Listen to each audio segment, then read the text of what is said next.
নিৰ্বাচনৰ সময়ত আমি অসমৰ জনগণক প্ৰতিশ্ৰুতি দিছিলোঁ যে আমাৰ চৰকাৰ গঠন কৰিলে 1 লাখ যুৱক যুৱতীক আমি চৰকাৰী কৰ্মসংস্থাপনৰ ব্যৱস্থা কৰিম আৰু 2 লাখ যুৱক যুৱতীক আমি আত্মসংস্থাপন বা বিভিন্ন ধৰণৰ কন্ট্ৰেকচুৱেল বা আন বিভিন্ন ধৰণে আমি সংস্থাপনৰ ব্যৱস্থা কৰিম।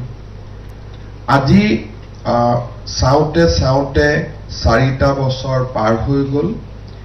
1 লাখ চৰকাৰী চাকৰিৰ পৰিৱৰ্তে আজি পৰ্যন্ত আমি 1,20,840 গৰাকী যুৱক যুৱতীক নিযুক্তি দিবলৈ সক্ষম হৈছোঁ। আজি সেই দিশত আৰু এখোজ আগুৱাই গৈ আমি 342 গৰাকী প্ৰাৰ্থীক পলিটেকনিক ইঞ্জিনিয়াৰিং কলেজত আমি নিযুক্তি দিবৰ বাবে ইয়াত সমবেত হৈছোঁ। আজি নিযুক্তি প্ৰদান অনুষ্ঠানৰ পিছত চৰকাৰী চাকৰি লাভ কৰা যুৱক যুৱতীৰ সংখ্যা 1,21,182 বৃদ্ধি হ'ব। আমাৰ চৰকাৰে নিযুক্তি দিয়াৰ সময়ত আমি এটা কথা লক্ষ্য কৰিছিলোঁ যে এই নিযুক্তিৰ এটা উদ্দেশ্য থাকিব লাগিব আৰু ই আমাৰ শিক্ষা ব্যৱস্থা, স্বাস্থ্য ব্যৱস্থাক সুদৃঢ় কৰিব লাগিব। সেয়েহে আমাৰ চৰকাৰে গুৰুত্ব আৰোপ কৰিছিলে যে আমাৰ জেনেৰেল কলেজসমূহক হওক, ইঞ্জিনিয়াৰিং কলেজ হওক, পলিটেকনিক হওক বা মেডিকেল কলেজত হওক, আমি ইয়াতে বা এই গোটেই শিক্ষানুষ্ঠানবিলাকত আমি বিশেষকৈ অধ্যাপক অধ্যাপিকা পদসমূহ পূৰণ কৰাৰ ক্ষেত্ৰত আমি অগ্ৰাধিকাৰ দিম। আপোনালোক সকলোৱে অৱগত যে অসমত মেডিকেল কলেজৰ নিযুক্তিৰ বাবে আমি অসম লোকসেৱা আয়োগৰ পৰিৱৰ্তে medical and health recruitment board এখন নিৰ্মাণ কৰিছিলোঁ। তাৰ ফলত মেডিকেল কলেজসমূহত নিযুক্তি এটা ত্বৰান্বিত ব্যৱস্থাৰে হয় আৰু প্ৰায় ক্ষেত্ৰতে মেডিকেল কলেজত পোষ্ট গ্ৰেজুৱেট কোৰ্চৰ ৰিজাল্ট দিয়াৰ দিনাখনেই আমি অধ্যাপক অধ্যাপিকাক নিযুক্তি দিয়াৰ বাবে চেষ্টা কৰোঁ। কাৰণ আমি অনুভৱ কৰোঁ যে এনেকুৱা ধৰণৰ শিক্ষানুষ্ঠানসমূহত খালী পদ থকাটোৱে বিভিন্নজনক ক্ষতি কৰে, বিশেষকৈ ছাত্ৰ সমাজক বিস্তৰভাৱে ক্ষতি কৰে। কলেজৰ নিযুক্তিৰ প্ৰক্ৰিয়াটো বহু পৰিমাণে কলেজৰ গভৰ্ণিং বডিৰ ওপৰত নিৰ্ভৰশীল আৰু আমাৰ ৰাজ্য চৰকাৰে দায়িত্ব লোৱাৰ পিছত কেইবা হাজাৰো আমি মহাবিদ্যালয়সমূহত অধ্যাপক অধ্যাপিকাক নিযুক্তি দিবলৈ সক্ষম হৈছোঁ।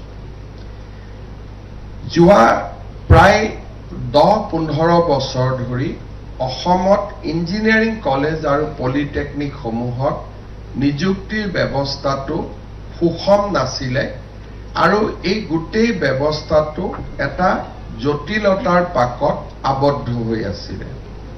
বিশেষকৈ এটা সময়ত আমি যেতিয়া নতুনকৈ ইঞ্জিনিয়াৰিং কলেজসমূহ কৰিছিলোঁ, পলিটেকনিকসমূহ কৰিছিলোঁ, আমাৰ চৰকাৰে যিকোনো কাৰণতেই নহওক স্থায়ী নিযুক্তিৰ বিপৰীতে অস্থায়ী নিযুক্তিৰ ৰাস্তা বাছি লোৱাৰ কাৰণে আমি এটা যেতিয়া স্থায়ী নিযুক্তি দিবৰ কাৰণে চেষ্টা কৰিছিলোঁ, পুৰণা লোকসকলেও আদালতৰ ওচৰ চাপিছিলে। স্বাভাৱিকভাৱে নতুন নিযুক্তিৰ ওপৰত উচ্চ ন্যায়ালয়ে স্থগিতাদেশ দিছিলে আৰু প্ৰায় 3টা বছৰ ধৰি আমি আদালতক এই নিযুক্তিৰ প্ৰক্ৰিয়াটো খুলিবৰ বাবে আমি এটা যাক প্ৰলং লিগেল বেটল বুলি কয়, আমি বহুদিন আদালতৰ মাজত আবদ্ধ হৈ আছিলোঁ। এটা সময়ত আমি সিদ্ধান্ত লৈছিলোঁ যে আমি ডক্টৰ বা মেডিকেল কলেজৰ প্ৰফেচাৰ যেনেকৈ আমি নিযুক্তি দিওঁ, আমি ইঞ্জিনিয়াৰিং কলেজ আৰু পলিটেকনিকতো নিযুক্তিৰ প্ৰক্ৰিয়াটো খৰতকীয়া কৰিবলৈ আমি এটা ইঞ্জিনিয়াৰিং সাৰ্ভিস ৰিক্ৰুটমেন্ট বোৰ্ড এটা আমি আৰম্ভ কৰিম, যাতে সেই বোৰ্ডটোৰ কাম কেৱল মাত্ৰ ইঞ্জিনিয়াৰিং আৰু পলিটেকনিকতে নিযুক্তি দিয়াত আবদ্ধ থাকে আৰু লোকসেৱা আয়োগো তেওঁলোকৰ ব্যস্ত কৰ্মসূচীৰ পৰা ইঞ্জিনিয়াৰিং আৰু মেডিকেল কলেজখিনি আঁতৰি গ'লে তেওঁলোকেও সকাহ পাব। তাৰ ফলত লোকসেৱা আয়োগেও ACS APSৰ পৰীক্ষা প্ৰতি বছৰে অনুষ্ঠিত কৰিব পাৰিব। যেতিয়া আমি ৰিক্ৰুটমেন্ট বোৰ্ড গঠন কৰিলোঁ, তাকো আদালতত চ্যালেঞ্জ কৰা হ'ল আৰু তাতো আমি বহুত দিন আদালতৰ ভিতৰত আবদ্ধ থাকি এটা সময়ত আমি কোৰ্টক কনভিন্স কৰিব পাৰিছিলোঁ যে it is in the best interest of our system, আমাৰ ইয়াত স্বচ্ছ নিযুক্তি হ'ব আৰু সম্পূৰ্ণ স্বচ্ছতাৰে আমি অধ্যাপক অধ্যাপিকাসকলক নিযুক্তি কৰিব পাৰিম। গতিকে আমাক ৰিক্ৰুটমেন্ট বোৰ্ডৰ জৰিয়তে নিযুক্তি দিয়াৰ অধিকাৰ দিব লাগে আৰু আমি আদালতক জনাইছিলোঁ যে মেডিকেলত আমি কেনেকৈ ব্যৱস্থাত সফল হ'লো। 3টা বছৰৰ পিছত অৱশেষত আদালতে আমাক ইঞ্জিনিয়াৰিং সাৰ্ভিস ৰিক্ৰুটমেন্ট বোৰ্ডৰ জৰিয়তে নিযুক্তি দিবলৈ অনুমতি দিলে আৰু পুৰণা চলি থকা পৰীক্ষাসমূহৰো ফলাফল লোকসেৱা আয়োগক দিবৰ বাবে অনুমতি দিয়ে।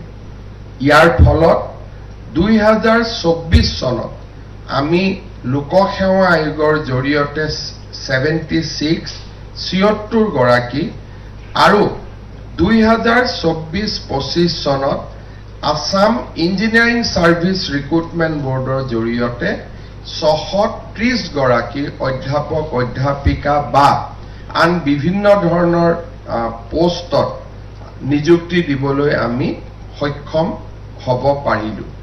ইয়াৰ ফলত আজি আমাৰ পলিটেকনিক আৰু ইঞ্জিনিয়াৰিং কলেজবিলাকত নিযুক্তিৰ বাবে আমি লোৱা প্ৰচেষ্টা এক প্ৰকাৰ সফল হ'ব পাৰিছে আৰু 100টামান পোষ্টক বাদ দিলে আমাৰ 26খন চৰকাৰী পলিটেকনিক আৰু 7খন ইঞ্জিনিয়াৰিং কলেজত অধ্যাপক অধ্যাপিকাৰ ৰিক্ত পদ প্ৰায় সম্পূৰ্ণৰূপে পূৰণ হৈছে।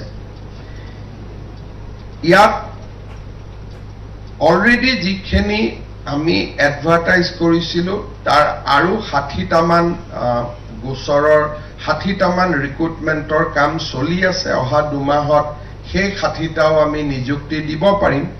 তাৰ ফলত ইঞ্জিনিয়াৰিং কলেজবিলাকত বছৰটো ৰিটায়াৰমেন্ট লোৱা ছাত্ৰ ছাত্ৰীক বাদ দিলে বা শিক্ষক শিক্ষয়িত্ৰীক বাদ দিলে অলমোষ্ট 100% ভেকেন্সি আমি পূৰণ কৰিব পাৰিম।